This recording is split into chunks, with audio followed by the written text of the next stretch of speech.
In China, the prison system is a tool of control, silencing dissent and enforcing political loyalty. Women face a unique, terrifying reality where individual rights are stripped away. Activists, journalists, and minorities are harshly targeted, often accused of vague crimes to criminalize free expression. Uyghur and Tibetan women face cultural erasure through indoctrination. The prison sentence is part of a broader campaign to reshape identities. Inside, life is controlled, aiming for total submission. Survival is a struggle for physical well-being and self-identity. This essay explores the mechanisms of control and the resilience of those who endure them. Life in a Chinese women's prison is a daily struggle that assaults human dignity at every turn, beginning with the suffocating reality of overcrowded cells. Dozens of women are crammed into spaces meant for far fewer, forced to share every inch of the cramped dormitories. Privacy is a luxury that simply does not exist here, and the constant proximity to others can be overwhelming, leaving little room for personal reflection or even a moment of solitude.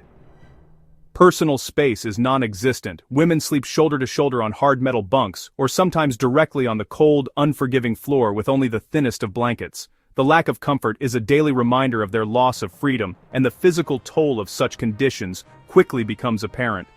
Many inmates wake up sore and unrested, their bodies aching from the unyielding surfaces. Even at night, there is no true escape. Harsh fluorescent lights remain on around the clock, making it nearly impossible to get restful sleep.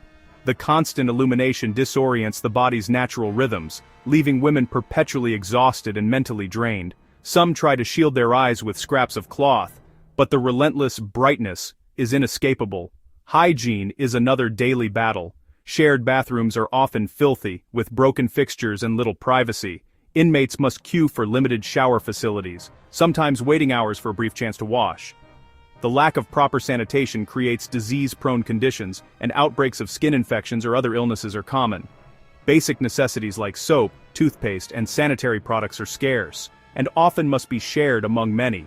Supplies are rationed, and inmates frequently rely on family support to receive even the most essential items.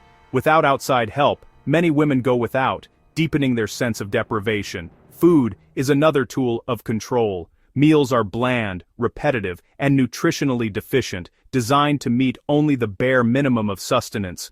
The monotony of rice, watery soup, and sparse vegetables leaves many women hungry and unsatisfied, and the lack of proper nutrition quickly takes a toll on their health. Malnutrition is a constant threat, leading to visible weight loss, weakness, and a host of health problems. The pain of hunger is a daily companion, reinforcing the sense of powerlessness and dependence on the system. For those with family support, there is sometimes the possibility to buy extra food or small comforts from the prison commissary. But these privileges are fragile and can be revoked at any time, often as punishment for minor infractions or as a means of control. This system of privilege creates a hierarchy among inmates, turning basic needs into tools of coercion. Those with more resources may eat a little better or have slightly more comfort, while others watch in envy, deepening divisions and tensions within the prison population. Ultimately, obedience is ensured through the ever-present pain of hunger and deprivation. The daily struggle for survival leaves little room for resistance, as every aspect of life is carefully controlled to break the spirit and maintain order. Forced labor is not just a feature of Chinese prisons, it is the very foundation of daily life behind bars. Every morning the clang of metal doors signals the start of another relentless workday. For the women incarcerated here, there is no choice but to comply. They are transformed into a captive workforce, stripped of autonomy and dignity, their lives dictated by the demands of the prison economy.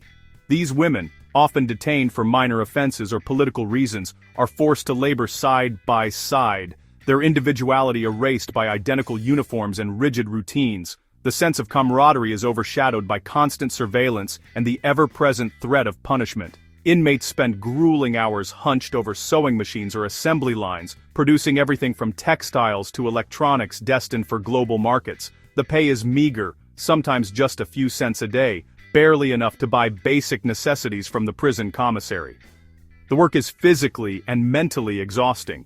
High production quotas are enforced with military precision, and failure to meet them can result in harsh penalties. Guards patrol the factory floor, their presence a constant reminder of the consequences of slowing down or making mistakes. Malnutrition and chronic fatigue are common, leading to frequent workplace accidents. Yet medical care is minimal, often limited to basic first aid.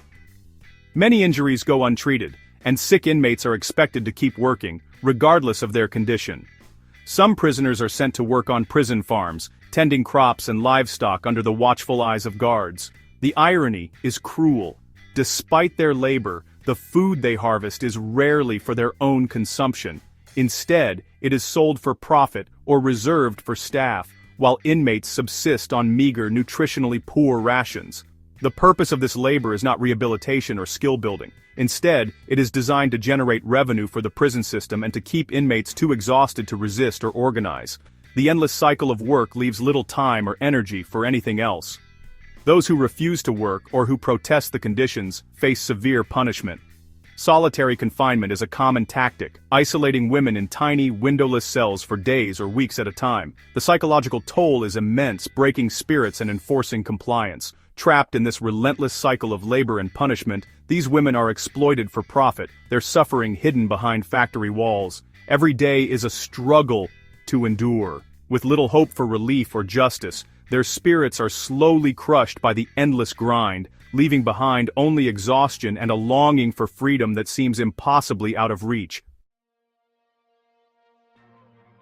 Privacy vanishes in China's women's prisons, with total surveillance. Cameras monitor every action, enforcing conformity and extinguishing resistance. Informants among inmates report on behavior, breaking trust and solidarity. Fear of being reported forces constant vigilance, isolating individuals. Genuine connection is dangerous. Isolation becomes survival. Informants earn privileges, incentivizing betrayal and collaboration. The state's all-seeing eye is both technological and human. Inmates police each other, ensuring the prison's control remains absolute. Discipline in Chinese women's prisons is enforced through a strict and often arbitrary set of rules, where even the smallest misstep can result in severe consequences. The environment is designed to keep inmates constantly on edge, never certain when they might be singled out for punishment. Surveillance is ever present, with guards and cameras monitoring every movement, every word, and every gesture. This constant scrutiny creates a climate of fear, where trust is scarce and anxiety is a daily companion. Minor infractions, such as speaking out of turn, failing to stand in line properly, or even making eye contact with a guard, can trigger harsh responses. Inmates live with the knowledge that any action, no matter how trivial, might be interpreted as defiance. This uncertainty breeds a deep sense of vulnerability and helplessness, as the rules seem to shift without warning. Group punishment is a common tactic, turning inmates against one another. If one woman breaks a rule, the entire group may suffer, forcing prisoners to police each other. This system erodes solidarity, fostering resentment, suspicion, and profound isolation. Friendships are rare, as trust is undermined by the constant threat of collective retribution. Solitary confinement is used as the ultimate punishment, breaking down the will of inmates through profound isolation and sensory deprivation. Days or weeks spent alone in a bare cell with little light and no human contact can have devastating psychological effects. Many women emerge from solitary more withdrawn, traumatized, and broken than before. Physical abuse is not uncommon. Beatings and other forms of violence are used to extract confessions, enforce obedience, or simply punish those who are seen as troublemakers. The threat of violence hangs over every interaction, reinforcing the power of the guards and the helplessness of the inmates. The so-called good behavior point system is presented as a path to early release, but in reality, it is a tool of manipulation. Points are awarded or deducted at the discretion of the guards, often for reasons that are never explained. This system dangles the hope of freedom in front of inmates, only to snatch it away at the slightest provocation. Points are deducted for the smallest infractions, making it nearly impossible for most women to earn enough for a reduced sentence. The constant threat of losing points keeps inmates compliant, but also deeply frustrated and demoralized. The system offers a glimmer of hope, but it is hope that is constantly undermined. Inmates may strive for good behavior, only to see their efforts erased in an instant, leaving them feeling powerless and defeated. Ultimately, freedom is not something that can be earned through good behavior alone. It is granted or denied at the whim of the authorities, reinforcing the message that the state holds absolute power over every aspect of an inmate's life. Through a relentless combination of fear, control, and psychological manipulation, the system enforces obedience and crushes the spirit of those within its walls. Political prisoners, especially activists and minorities, face intensified persecution. Imprisonment is about ideological transformation, not just punishment. Activists endure psychological pressure and forced indoctrination. Refusal to comply results in harsher punishments, like solitary confinement. Ethnic minorities face cultural genocide, forbidden from practicing their faith. Reports of forced sterilization and violence point to identity erasure. Women fight to survive physically and culturally against a system designed to annihilate them. Their presence in prison highlights the blurred line between criminal and political prisoner. In a system fostering isolation, small acts of solidarity become resistance. Women support each other through shared glances and whispered encouragement. Communication is dangerous but essential, with covert methods to connect. Secret journals document experiences, risking severe punishment. Coping requires mental resilience, focusing on routine or memories. Beliefs provide an anchor against ideological indoctrination. Helping each other is profound resistance, rebuilding bonds. Stronger inmates help weaker ones meet labor quotas. Shared food and unwritten survival rules create an underground community. Acts of kindness defy a system trying to break them.